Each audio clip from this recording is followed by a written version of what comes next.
خوتي السلام عليكم. في هذا الفيديو غنعاود لكم افكار الثقافات المتنوعه حول العالم، خصوصا العالم العربي بخصوص الجن. وبغيت نوضح لكم ان هذه الافكار والمعتقدات ما كتعبرش نهائيا على الراي الشخصي ديالي، بل كنشارك معكم المعلومات اللي لقيت باش نعرف الاراء ديالكم، واللي عنده معلومات جديده يفيدنا بها في الكومنتير.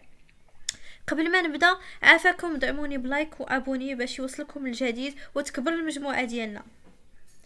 الفضول ديالنا كيخلينا نبحثوا ونستفسروا اكثر على العالم الاخر، خصوصا اننا كبرنا مع الاساطير والحكايات المرعبه اللي كنسمعوها واللي كنا كنسمعوها من وحنا صغار.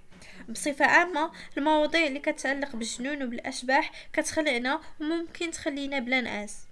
الجن، هذا العالم الاخر، واش يا ترى حتى هما كيحتلوا كيعمروا مساحات كبيره على الارض؟ وإلا كان واش عنده علاقه معنا احنا البشر؟ من الأمور اللي تبينات وتأكدات في القرآن الكريم والسنة النبوية أن الجن هي مخلوقات ربانية، لقوله تعالى في سورة الذاريات: وما خلقت الجن والإنس إلا ليعبدون، ولقوله صلى الله عليه وسلم: لا تستنجوا الروات ولا بالعظام فإنه زاد إخوانكم من الجن. دابا خليكم معايا باش تستكشفوا ونستكشفوا كاملين تفاصيل هذا العالم الخفي. ففين كاين العالم الآخر؟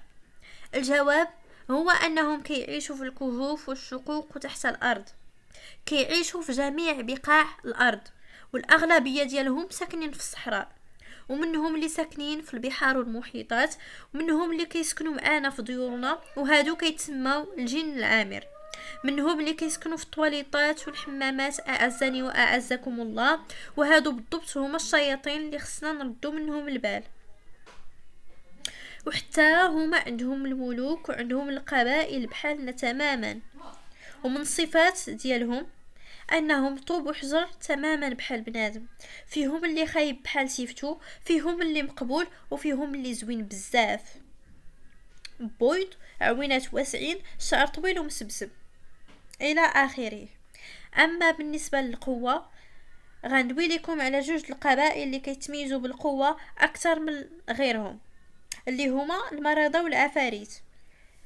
ممكن يوصل الحجم والطول المارد لإمارة ديال 5 ليزيتاج.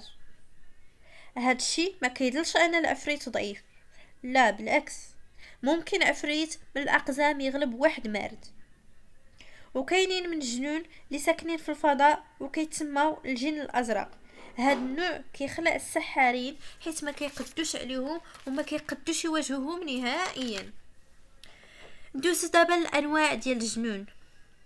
منهم الجن العامر، وهما اللي كيسكنوا ديورنا. هادو كيتميزوا بالسلم والسلام، ما كيأذيو حتى واحد الا في حالات خاصه جدا. وكاين القرين اللي هو شيطان كيكون مع بنادم من اللحظه فاش كيتزاد حتى لاخر لحظه في حياته، وهو كيحرض الانسان ديما باش يخرج من طريق الله ويدير الشر، لقوله صلى الله عليه وسلم: ما منكم من أحد إلا وقد وكل به قرينه من الجن.